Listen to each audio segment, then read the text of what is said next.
បាទសូមជម្រាបសួរទៅដល់ជនរួមជាតិក៏ដូចជាប្រិយមិត្តនៅក្នុងកម្មវិធីសូមគោរពជម្រាបសួរលោកយាយលោកតាពុកម៉ែពូមីងបងប្អូននៅសហគមន៍ខ្មែរនៅទីក្រុង Long Beach រដ្ឋ California បាទកម្មវិធីផ្សព្វផ្សាយសហគមន៍បានលើកយកកម្មវិធី talk show ដើម្បីយកមកសម្រាប់កម្មវិធីថ្ងៃនេះបាទអញ្ចឹងកម្មវិធី talk show យើងថ្ងៃនេះយើងនឹងនិយាយអំពី Candidacy របស់ Mr. Charles សម្រាប់ 70 Assembly District Delegate បាទអញ្ចឹងក្នុងនោះដែរយើងមាន co-host លោកគ្រូ Vith គាត់នឹងចូលរួមជាមួយខ្ញុំជា co-host បាទអញ្ចឹងខ្ញុំសូមការអនុញ្ញាតដើម្បីអញ្ជើញលោកគ្រូ Vith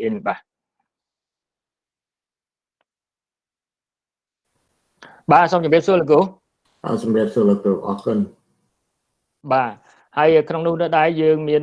វាគ្មិនយើងគឺវង Vanndearlyn ឬក៏ Vanndearlyn វងបាទគាត់សប្តាហ៍ថ្ងៃហ្នឹងគឺជាអ្នកដែលកំពុងតែអង្គុយនៅក្នុងគេហៅថា70 Assembly District Delegate ដែលគាត់បានចោទឆ្នោតកាលពីឆ្នាំ2019ហ្នឹងគាត់ក៏ចូលរួមនៅក្នុងកម្មវិធី talk show យើងដែរបាទអញ្ចឹងខ្ញុំសូមការអនុញ្ញាតអញ្ជើញ Vanndearlyn មកក្នុងវេទិការបស់យើងបាទ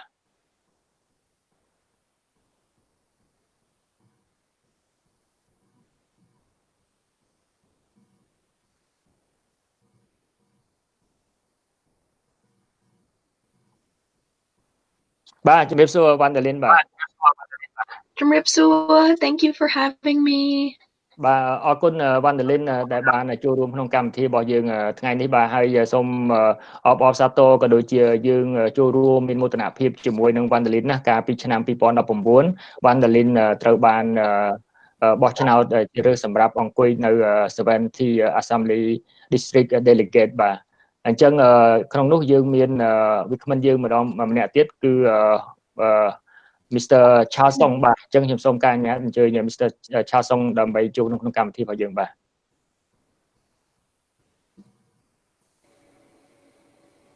បាទជំរាបសួរបាទជំរាបសួរលោកប្អូនសង្ឃហើយនឹងលោកគ្រូវិទ្យបាទហើយនឹងក្មួយស្រីVanndearlynបាទសូមបាទយើងពិតជាមានដំណឹងល្អហើយក៏ជាមោទនភាពមួយទៀតសម្រាប់ខ្មែរយើងជាពិសេសខ្មែរយើងនៅ Long Beach សហគមន៍ខ្មែរនៅទីក្រុង Long Beach ដែលចាប់ផ្ដើមរះឡើងជាបន្តបន្ទាប់ដើម្បីឲ្យធ្វើយ៉ាងណាមិនត្រឹមតែចូលរួមចំណែកក្នុងការបម្រើសហគមន៍ខ្មែរទេគឺយើងចូលរួមបម្រើសហគមន៍គ្រប់ជាតិសាសន៍នៅទីក្រុង Long Beach នឹងជាពិសេសទីក្រុង Long Beach គឺជាទីក្រុងមួយដែលមានគេហៅថាគ្រប់ចម្រុះជាតិសាសន៍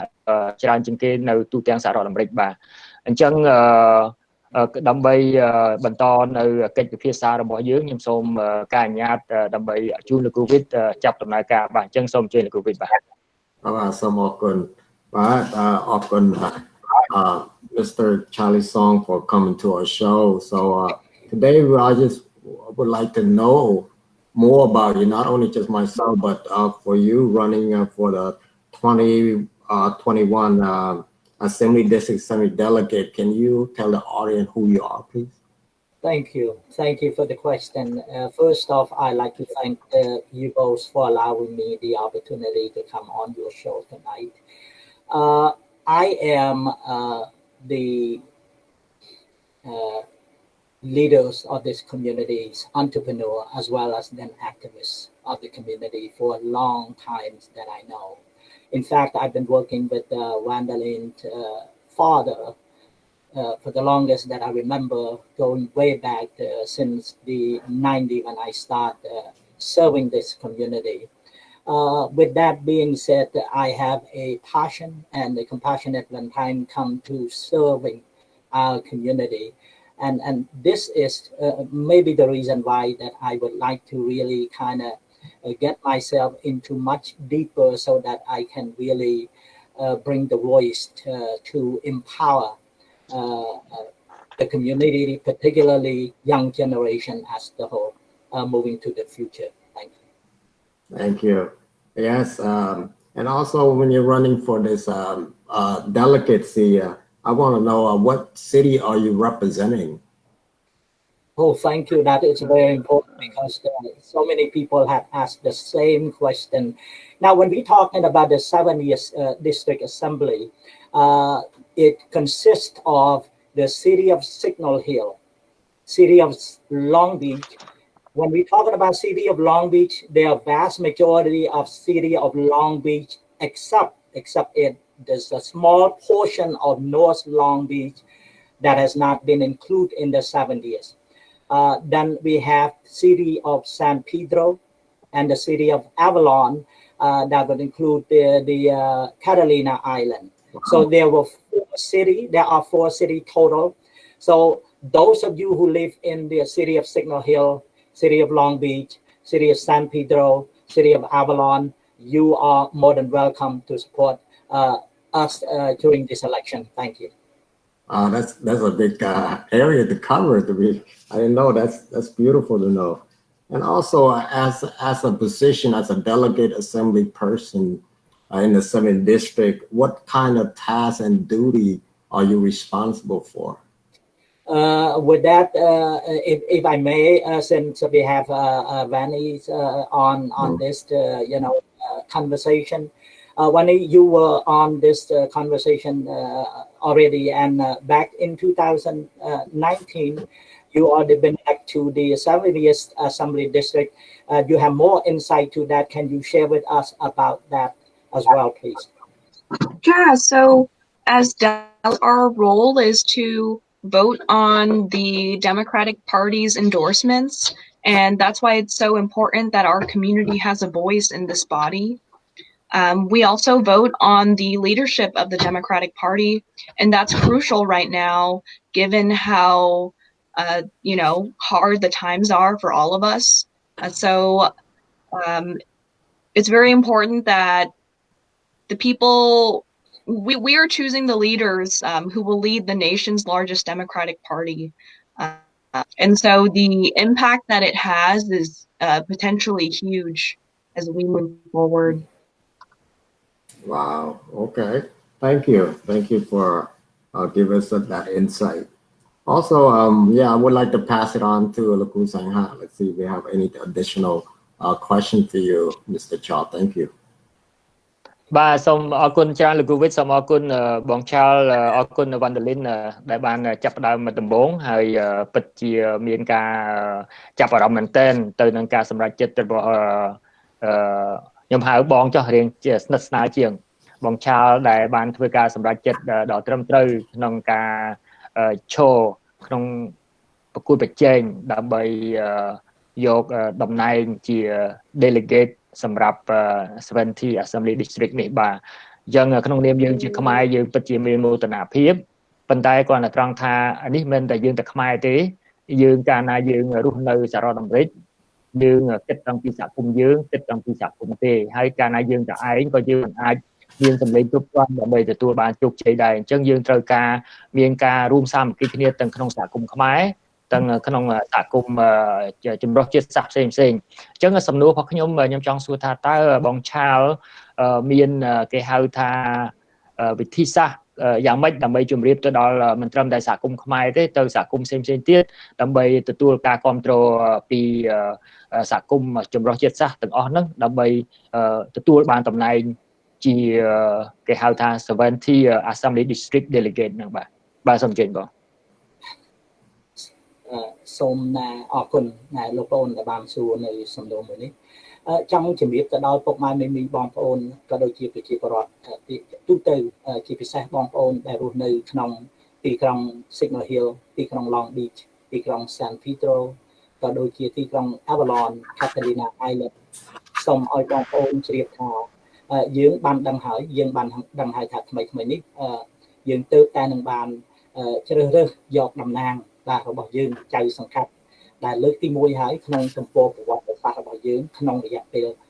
អំឡុងជិត40ឆ្នាំកន្លងមកនេះយើងបានទទួលនៅជោគជ័យធំបំផុតហើយយ៉ាងណាមិញមូលហេតុដែលនៅក្នុងទួលនីតិនៃការឈរតំណាងនៅក្នុងគេហៅថាប្រតិភូតំបន់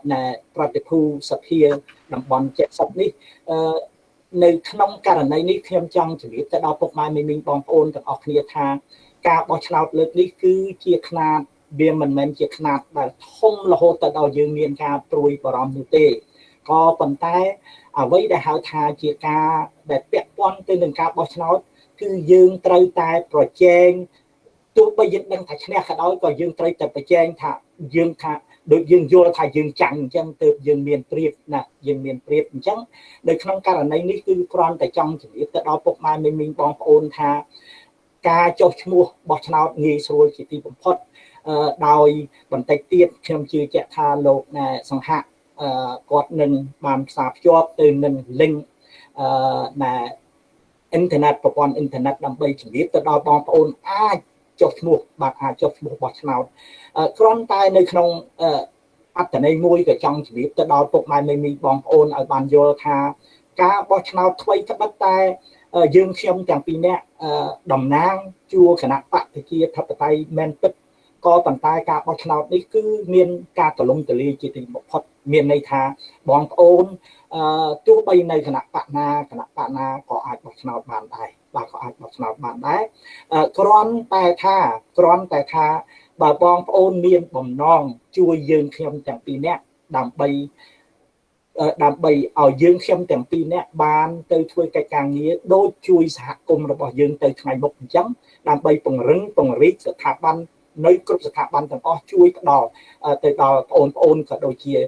លោកយាយលោកតាដែលកំពុងតែត្រូវការយើងទាំងអស់គ្នាហ្នឹងអញ្ចឹងគឺយើងអាចបាទដូចលោកប្អូនបានសួរអញ្ចឹងថាតើយើងត្រូវធ្វើយ៉ាងម៉េចដើម្បីឲ្យយើងអាចបោះឆ្នោតឬក៏អីអញ្ចឹងទៅគឺថាចំពោះបងប្អូនដែលបានចុះឈ្មោះនៅក្នុងជួរគណៈបកប្រជាធិបតេយ្យស្រាប់នោះបងប្អូនគ្រាន់តែទៅតាមរយៈlink ដែលលោកប្អូនបានចែកចាយនៅលើកញ្ចក់ទូរទស្សន៍នេះបងប្អូននឹងអាចចុះឈ្មោះបាទនៅពេលណាបងប្អូនចុះឈ្មោះហើយគេនឹងបានទទួលស្គាល់យើងថាយើងបានចុះឈ្មោះគេឲ្យលេខមកយើងបាទគេឲ្យលេខគេហៅថាលេខ ID បាទ ID គឺជាលេខកត់សម្គាល់របស់យើងអញ្ចឹងយើងត្រូវរក្សាទុកលេខការកត់សម្គាល់របស់យើងដើម្បីយើងយកលេខនោះដើម្បីជាអត្តសញ្ញាណរបស់យើងនៅពេលដែលយើងបោះឆ្នោតបាទនៅពេលដែលយើងបោះឆ្នោតអញ្ចឹងពេលបន្ទាប់ពីយើងបានចុះឈ្មោះគេនឹងផ្ញើសម្បត្តិបោះឆ្នោតមកដល់ផ្ទះយើងតែម្ដងបាទនៅដើមខែ1នៅចុងដើមខែ1ប្រហែលជា2អាទិត្យខាងមុខនេះគេផ្ញើមកដល់ផ្ទះនៅពេលនោះឯងបងប្អូនអាចផ្ញើគូសទៅតាមលក្ខណៈពីព្រោះការបោះឆ្នោតលើកនេះចំនួនរបស់បេក្ខជនហើយនិងបេក្ខនារីវាមានច្រើនអញ្ចឹងដើម្បីជៀសវាងនៃការភ័ន្តច្រឡំគេបានចែករំលែកឲ្យមានគេហៅថាជាលេខជាតួលេខឧទាហរណ៍ថាឆាលសុងលេខ13អញ្ចឹងមានន័យថាដល់ពេលយើងទៅបោះឆ្នោតឲ្យឆាលសុងយើងគ្រាន់តែចាំលេខ13ហ្នឹងគឺថានឹងបោះលេខឆាលសុងហ្នឹងហើយពីព្រោះអត់មានរូបភាពអត់មានអីទេមានតែឈ្មោះហើយនឹងលេខដូចVanndearlynលេខប្រមាណលេខ1យើងគូសលេខ1អញ្ចឹងទៅយើងដឹងថាលេខហ្នឹងបោះVanndearlynអញ្ចឹងទៅហ្នឹងគឺផ្នែកមួយផ្នែកសម្រាប់បងប្អូនដែលមានជួរគណៈបកប្រជាធិបតេយ្យរីឯចំណែកបងប្អូនមួយចំនួនដែលបានចុះឈ្មោះនៅក្នុងគណៈបកសាធារណរដ្ឋឬក៏គណៈបកផ្សេងបងប្អូនអាចបោះឆ្នោតបាទបងប្អូនអាចបោះឆ្នោតឲ្យយើងទាំងពីរនាក់បើបងប្អូនចង់ជួយដល់ខ្មែរយើងដើម្បីជំរុញធ្វើម៉េចឲ្យមានសម្លេងនៅក្នុងសហគមន៍របស់យើងហ្នឹងគឺបងប្អូនអាច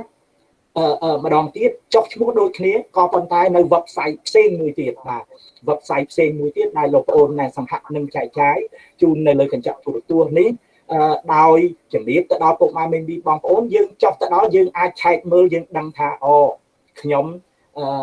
បានចុះឈ្មោះក្នុងជួរគណៈបកសាធារណរដ្ឋអញ្ចឹងខ្ញុំបដូរយើងអាចបដូរទៅគណៈបកជាធិបតេយ្យក៏ប៉ុន្តែវាមានកំណត់បងប្អូនសូមជំរាបពុកម៉ែមីមីបងប្អូនថាបងប្អូនអាចធ្វើបាននៅសប្តាហ៍ទី1ក្នុងខែ1បាទក្រោយពីសប្តាហ៍ទី1ក្នុងខែ1គឺគេអត់អាចអនុញ្ញាតឲ្យយើងផ្លាស់ប្ដូរបានទៀតទេអញ្ចឹងបងប្អូនដែលមានគំនិតឬក៏មានបំណង ចង់ចូលរួមថាត្រូវតែជួយអ្នកទាំងពីរមានទំនុកចិត្តលើខ្ញុំក្តីលើក្មួយវណ្ណតលិនក្តីហ្នឹងសូមមេត្តាចុះឈ្មោះឲ្យបានរួចរាល់ពីព្រោះអ្វីក៏ដោយគឺវាយកពេលវេលាអញ្ចឹងយើងត្រូវតែចុះឈ្មោះឲ្យបានរួចរាល់ដល់តែពេលយើងចុះឈ្មោះហើយយើងបានផ្លាស់ប្ដូរជួរគណៈបករបស់យើងមកដើម្បីយើងបោះឆ្នោតឲ្យអ្នកទាំងពីរហើយគេនឹងប្រាប់ឲ្យយើងត្រូវចាំក្នុងរយៈពេលពី5ថ្ងៃទៅ7ថ្ងៃបាទ5ថ្ងៃទៅ7ថ្ងៃដល់តែអញ្ចឹងទៅបានគេឲ្យមកយើងគេទទួលអបអរសាទរហើយបានគេផ្ញើกระดาษស្នាមឲ្យយើងអាចចាប់ផ្ដើមបោះឆ្នោតបានអញ្ចឹងម្ដងទៀតគឺថាចំណុចសំខាន់ទាំងពីរនេះខ្ញុំជឿជាក់ថាបងប្អូនមានចម្ងល់អីហ្នឹងគឺថាខ្ញុំអាចដោះស្រាយបានហើយផ្ទុយទៅវិញបើសិនណាបងប្អូននៅមានចម្ងល់អីទៀតយើងខ្ញុំរងចាំឆ្លើយជូនបងប្អូនបាទគ្រប់ពេលវេលាទាំងអស់បាទសូមអរគុណច្រើនបងឆាលសុងខ្ញុំក៏បានដាក់ព័ត៌មាននឹងចូលទៅក្នុង Beeline យើងកម្មវិធីរបស់យើងហើយដែរហើយក៏ដាក់លេខទូរស័ព្ទទំនាក់ទំនងបងឆាលសុងនៅក្នុងនឹងផងដែរបាទអញ្ចឹងបើសិនអស់លោកអ្នកមិនទាន់បានចាប់ផ្ដើមទេសូមអញ្ជើញចូលរួមទាំងអស់គ្នាហើយបើសិនមានសំណួរចម្ងល់ឬមានអីចង់ត្រូវការផ្ដល់ព័ត៌មានបន្ថែមសូមតាក់ទងផ្ទាល់ទៅបងឆាលសុងឬក៏ Vanndearlyn បាទអញ្ចឹងបងឆាលបើខ្ញុំស្ដាប់មិនច្រឡំទេ Vanndearlyn ត្រូវតែចុះឈ្មោះបន្តទៀតដើម្បីតំណែងដោយអ្វីដែលបងបានកំពុងតែចុះឈ្មោះនឹងដែរឬក៏យ៉ាងម៉េចឬក៏ Vanndearlyn មានអីជួយចូលរួមសូមអញ្ជើញបាទVanndearlyn, you might want to take on this part here, and I want to add on to that too. So like me ខ្ញុំចុះឈ្មោះម្ដងទៀតហើយខ្ញុំរត់សម្រាប់ the seat Boo Charles explained earlier សម្រាប់ executive board ពីព្រោះខ្ញុំចង់បានឲ្យ party យើងមកធ្វើការជាមួយគ្នា for us to work together but for us to push progressive policies and so for me that means advocating for Medicare for all to abolish ICE because we know the system hurts our people as well as other communities to ensure that we have a Green New Deal and so that's why I'm running and I hope that Boo Charles and I can earn the support of our people of our communities. So on that note, if I may, I just want to add on that people is going to ask, so why are you running? It sounds like you are running against each other or something. I can only tell you that we are not running against each other. It's just that the system works that way. But at the end of the day, 14 people will be elected to serve on the 70th Assembly District. So who got the most vote will have the honor of moving on to serve the public for the 70th district. And I had the honor of running because I felt as though that it is a platform where we can empower a young generation to for the social justice, for the transparency, as well as the equity. The equity, equality for our community. Particularly, I want to focus on healthcare for our senior, as well as the environment, because we live in such an environment that is not so prosperous to everybody. You know, if you look through our city, we have a history of even within our community, we have a lot of people who are facing a lot of disease. I can give you some examples, you know, for the asthmas and so forth and all of that stuff. But we do all we can. We do all we can. It's not going to happen, you know, the next day. But if we're not going to come together and make our voice heard, we're not going to make it. We're not going to make it. And this is the reason why I felt that this is the right time for all of us to come together, to work together, regardless of which side. But just put our differences aside. Just put our differences aside and work and think about what we can do to bring the benefit to our community. And this is an opportunity where we can moving forward to find the resource for all of us. As long as you commit, you commit to support us, you can have a full pledge of commitment to do just that, to serve you. Thank you. បាទសូមអរគុណច្រើនវត្តលីនសូមអរគុណបងឆាល់អញ្ចឹងខ្ញុំសូមនិយាយជាខ្មែរបន្តិចបើខ្ញុំនិយាយទៅខ្វះខាតឡើយណាសូមជួយបន្ថែមបងឆាល់បាទខ្ញុំចង់បញ្ជាក់ម្ដងទៀតថាតើលើកនេះមិនត្រឹមតែបងឆាល់សុងបានចូលឈ្មោះជាបេក្ខជនសម្រាប់គេហៅថា70 Assembly District Delegate ទេហើយ Vanndearlyn វងគាត់ដែលបានកាន់តំណែងនឹងកន្លងមកក៏គាត់បន្តចូលឈ្មោះដើម្បីឲ្យគេបោះឆ្នោតបន្តទៀតដែរអញ្ចឹងគ្មានខ្មែរយើងពីរនាក់ដែរនិយាយចំទៅសម្រាប់ពេលនេះទី1 Vanndearlyn វងទី2បងឆាសុងអញ្ចឹងសម្រាប់ពុកម៉ែពូមីងបងប្អូននៅសហគមន៍ខ្មែរជាពិសេសមានរស់នៅក្នុងទីក្រុងមួយចំនួនដែលបងឆាល់បានរាយរាប់ហ្នឹងមានដូចជា Signal Hill Long Beach San Pedro Avalon ណាបង Avalon បាទអញ្ចឹងសូមអញ្ជើញចូលរួមដើម្បីគ្រប់គ្រងទំពាំងស្នងឫស្សី Vanndearlyn វងហើយបងឆាល់គឺជាសកម្មជនដែលលះបង់អ្វីៗគ្រប់យ៉ាងធ្វើយ៉ាងម៉េចឲ្យសម្លេងខ្មែរយើងត្រូវបានគេឮធ្វើម៉េចដើម្បីបម្រើផលប្រយោជន៍សហគមន៍យើងជាពិសេសលោកពុកអ៊ំពូមីងចាស់ដែលគាត់តែជាអ្នកងាយស្រួលរងគ្រោះជាងគេនៅពេលដែលមានបញ្ហាកើតឡើងជាពិសេសក្នុងដំណាក់កាលដូចជាបញ្ហា COVID-19 នេះជាដើមអញ្ចឹងខ្មែរយើងចាប់ដើមរះឡើងហើយសូមបន្តរួបរวมគ្នាក្នុងចក្រមសហគមន៍ខ្មែរយើងហើយក៏អំពាវនាវឲ្យមិត្តភ័ក្តិយើងដែលរស់នៅសហគមន៍ផ្សេងទៀតឲ្យគេបានដឹងឲ្យគេបានឮហើយឲ្យគេចូលរួមគ្រប់គ្រងយើងផងដែរបាទព្រោះអីកន្លងមកយើងជួយគេមកជិត30-40ឆ្នាំហើយយើងបានធ្វើច្រើនណាស់ក្នុងនាមជាខ្មែរយើងជាសហគមន៍ខ្មែរយើងបាទឥឡូវនេះយើងដល់ពេលទៅកេះគេទៅបញ្ញាក់ស្មារតីគេទៅបង្ហាញគេថាល្មមជួយយើងវិញម្ដងទៅដើម្បីយើងគេហៅថារស់នៅ harmony ទាំងអស់គ្នាសុខដុមរមនាជាមួយគ្នាដែលយើងជួយគ្នាទៅវិញទៅមកបាទអញ្ចឹងខ្ញុំសូមបញ្ជាក់មកប៉ុណ្្នឹងហើយសូមអញ្ជើញលោកគូវិតដើម្បីបន្តសំណួរទៀតបាទសូមលេងបាទBut I have not much of a question left, but I just want to reiterate what you just say in English. Well, those of you that are out there watching this, we have two candidates that are running for district 70 delegate assembly. So what they're doing is they're not running against each other. They all going to be chosen. The 14 people that be chosen, they're using resources to help our community. So the best person to represent our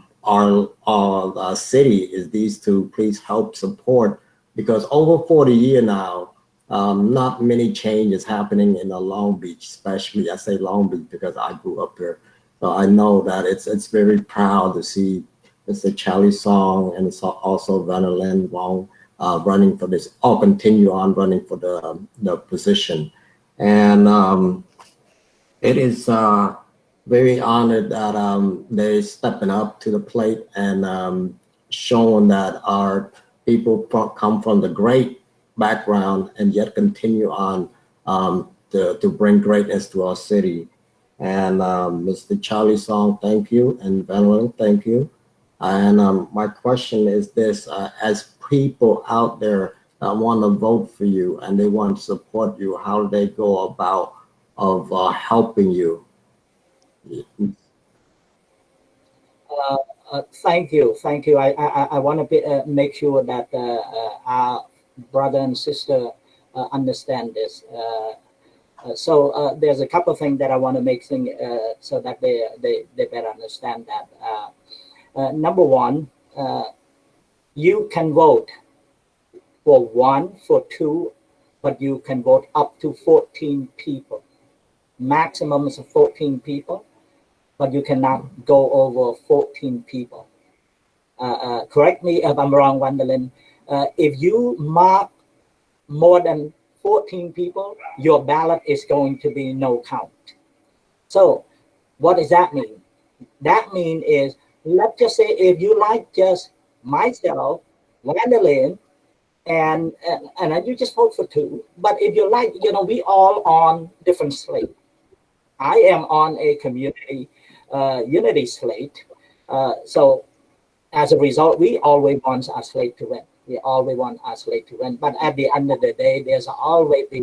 a little discrepancy here, there's a little issue here. So whatever it is that you do,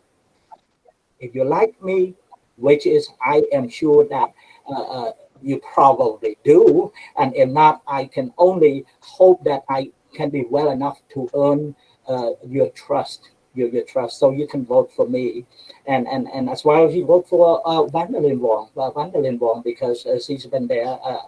before me. So that is number one, to make sure that you do cast your vote. Number two, should you have anything,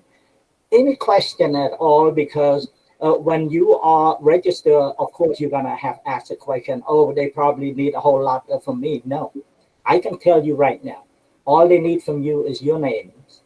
your address, your date of birth, and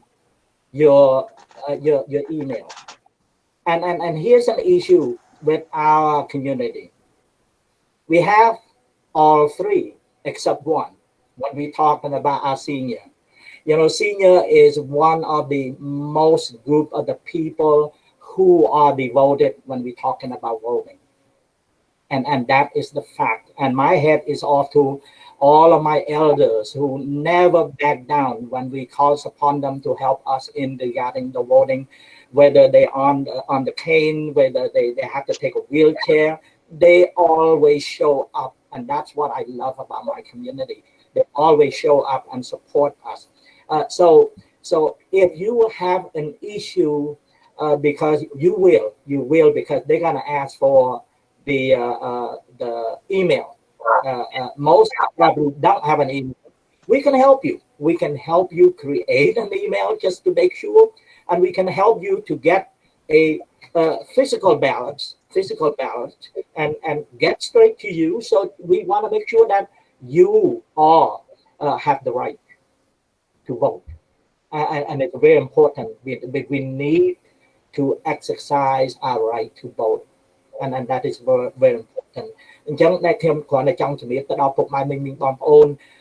ក្នុងករណីនេះគឺថាគេអត់ត្រូវការអីច្រើនពីយើងទេគេត្រូវការតែឈ្មោះយើង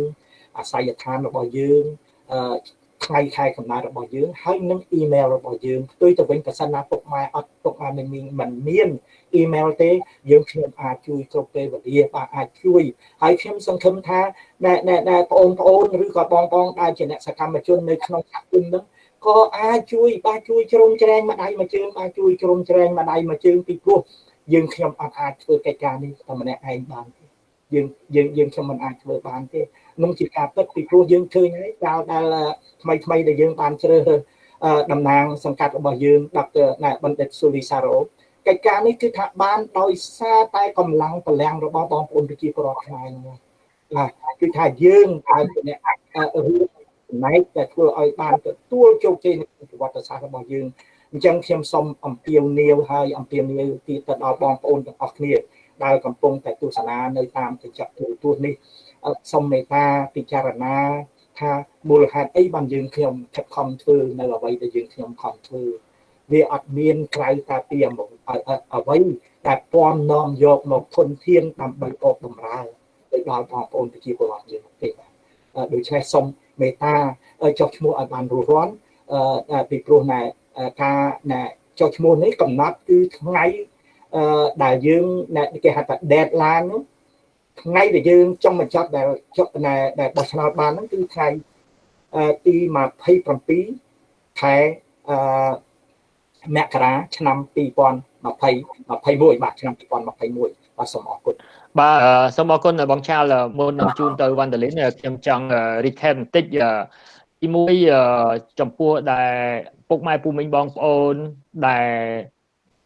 កាន់នៅគណៈបក Democrat ចឹងងាយស្រួលណាស់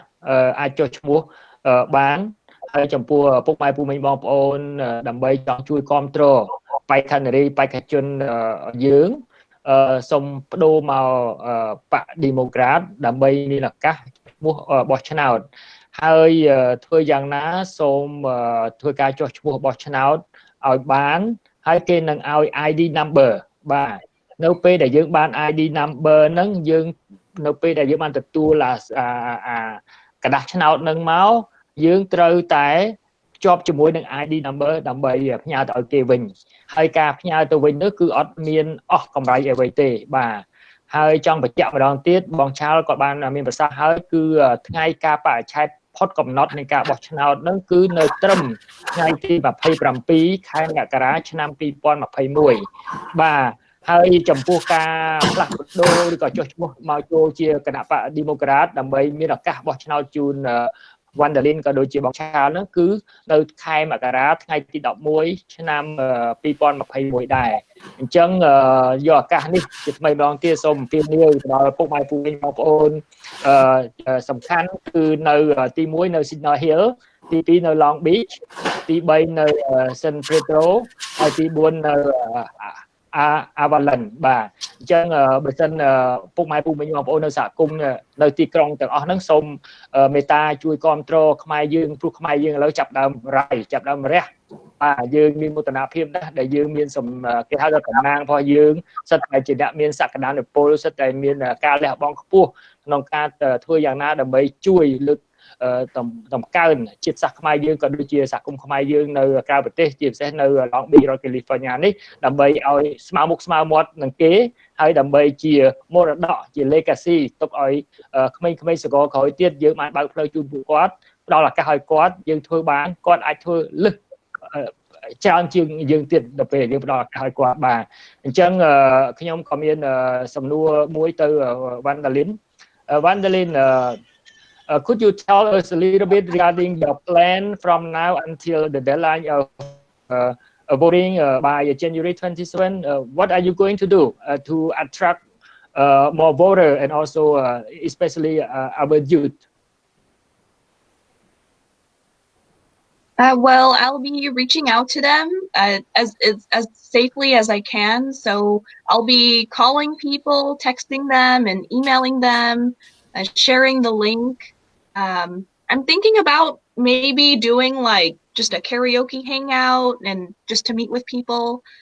But I will be reaching out and up until the very end. And I'm sure Boo Charles will too. Okay. I will try my best, but I probably cannot keep up, with your pace. But so far, I've been fortunate. I hope that the people who confirm that they will support is going to stay. But again, I will do my very best to follow up very closely. I did follow up with them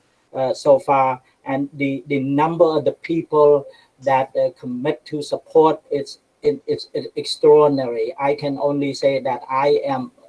with gratitude. I don't know. I'm speechless because. I guess that I can only say is that whatever you do in the community, it pays off because people recognize you. People recognize what you do in the community, and that's what we have. And I have been doing, to serve the community with all my heart, and to see the people really throw their support in supporting me for this election. I can only say thank you from the bottom of my heart, for your support, and I hope that you're not stopped there. You're not stopped there. You will tell your friends, because when I help other people to run, I want to make sure that we run as those we're gonna lose it. That's the only way we're gonna win. Yes. We're gonna try to do whatever we can to make sure we win. So I want to ask you for your help. To ask you for your help, please.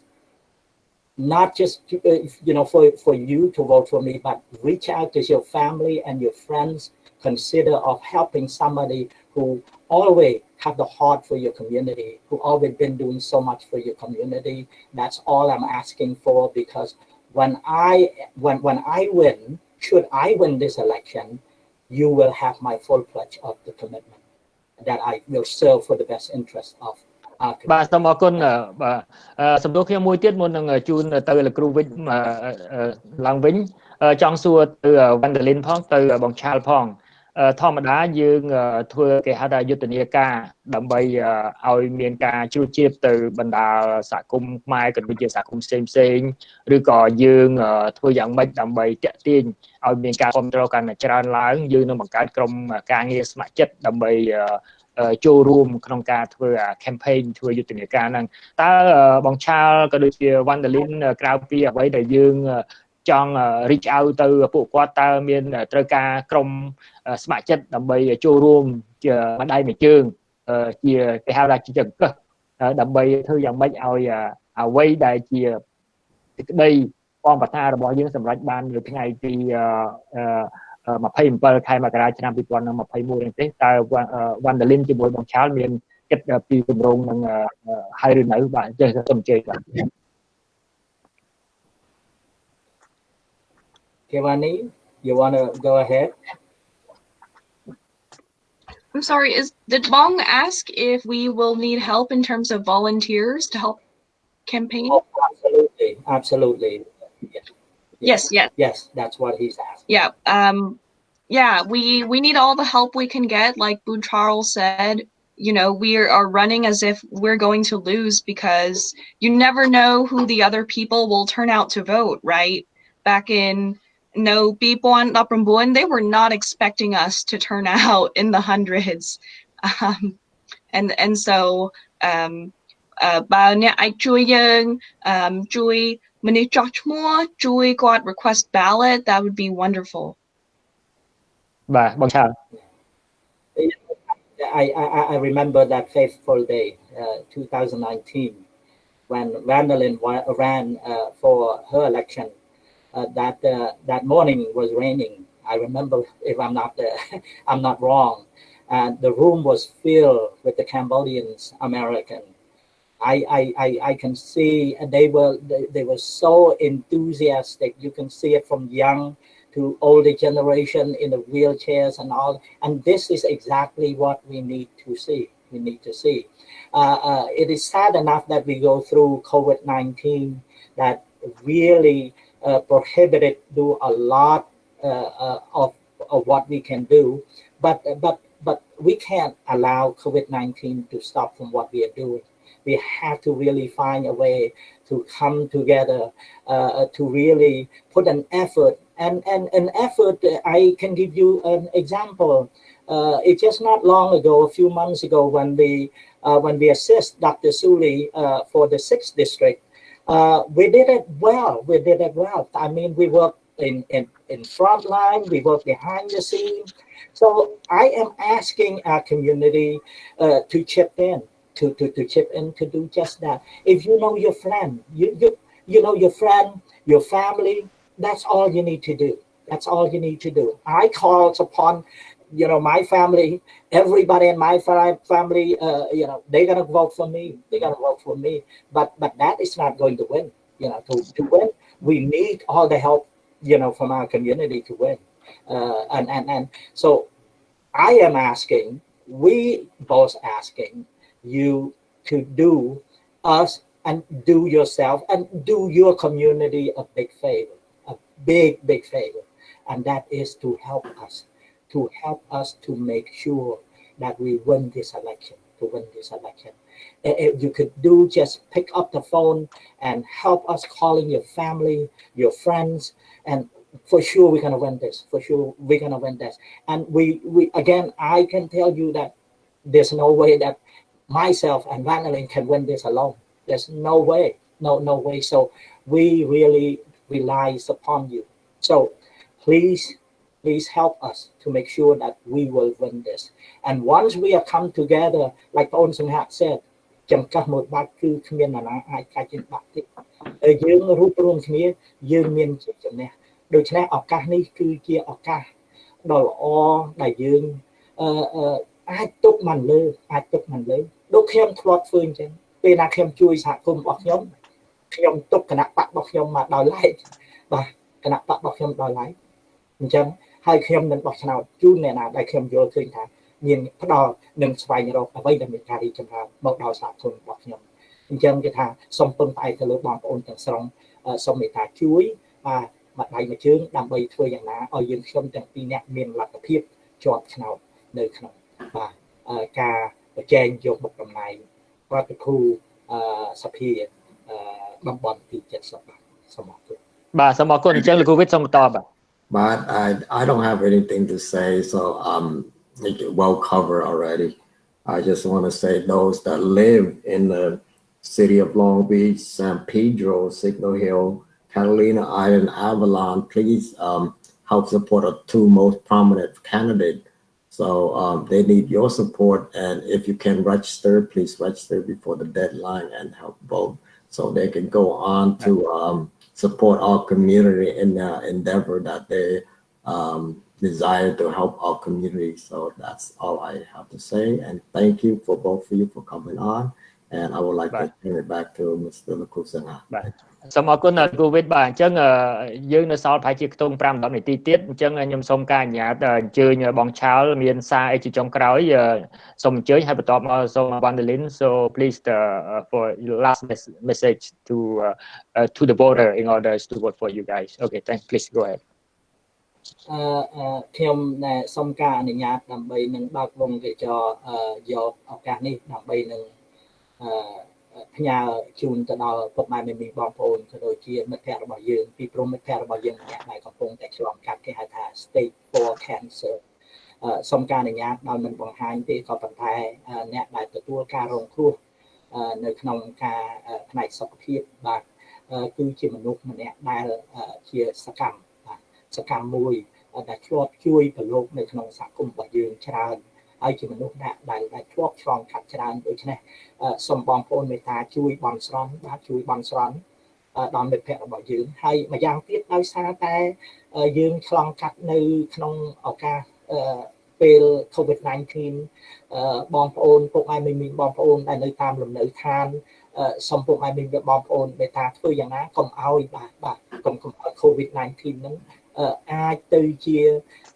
គេហៅថាមានអត្តពលអីក្របដណ្ដប់ទៅដល់ធ្វើឲ្យយើងមិនអាចធ្វើអ្វីបានហ្នឹងគឺថាសូមឲ្យមានកំណត់ថាឲ្យមានខ្លាំងក្លាបាទក្លាហានហើយយើងនៅក្នុងសហគមន៍យើងតែងតែជួយគ្នាទៅវិញទៅមកយើងតែងតែជួយគ្នាទៅវិញទៅមកហើយបើសិនណាមានកិច្ចការអីដែលយើងខ្ញុំអាចជួយបានមិនមែននិយាយនេះដោយសារយើងខ្ញុំប្រជែងយកមុខតំណែងហើយបានលើកមកនិយាយអត់ទេបាទអត់ទេនិយាយនេះដោយស្មោះស្ម័គ្រគឺថាមានកិច្ចការអ្វីត្រូវការអ្វីដែលយើងខ្ញុំអាចជួយបានពីព្រោះឥឡូវហ្នឹងមានបងប្អូនមួយចំនួនគាត់ទូរស័ព្ទមកហើយទូរស័ព្ទទៀតថាមិនទៅមានរៀបចំស្អីជួយដល់បងប្អូនពុកម៉ែមីមីបងប្អូនអីទៀតទេខ្ញុំក៏ប្រាប់ទៅវិញថាខ្ញុំសូមអរគុណច្រើនណាស់ក៏ប៉ុន្តែពេលវេលាវាមិនកំណត់ដូច្នេះសូមអំពាវនាវទៅដល់បងប្អូនថាធ្វើម៉េចរក្សាសុខភាពបាទរក្សាសុខភាពឲ្យបានមានកម្លាំងមាំមួនពីព្រោះយើងជិតចាប់ហើយឥឡូវគេបានរកឃើញឆ្នាំចាស់ហើយបន្តិចទៀតយើងបានឆ្លងកាត់ឬចាស់គាត់និយាយថាឆ្លងកាត់វាល3វាល4មកខ្ញុំមិនសូវដឹងនេះណាខ្ញុំមិនសូវដឹងនេះក៏ប៉ុន្តែថាបន្តិចទៀតយើងនឹងអាចទទួលបានជោគជ័យទាំងអស់គ្នាយើងនឹងអាចសប្បាយហើយអញ្ចឹងឱកាសនេះយើងធ្វើអ្វីទៅតាមដែលគេឲ្យយើងធ្វើទៅច្បាប់គេឲ្យយើងធ្វើទៅដើម្បីអីរក្សាសុខភាពរបស់យើងបាទសូមអរគុណបាទខ្ញុំសូមទុកពេលវេលានេះទៅដល់អ្នកក្មួយVanndearlyn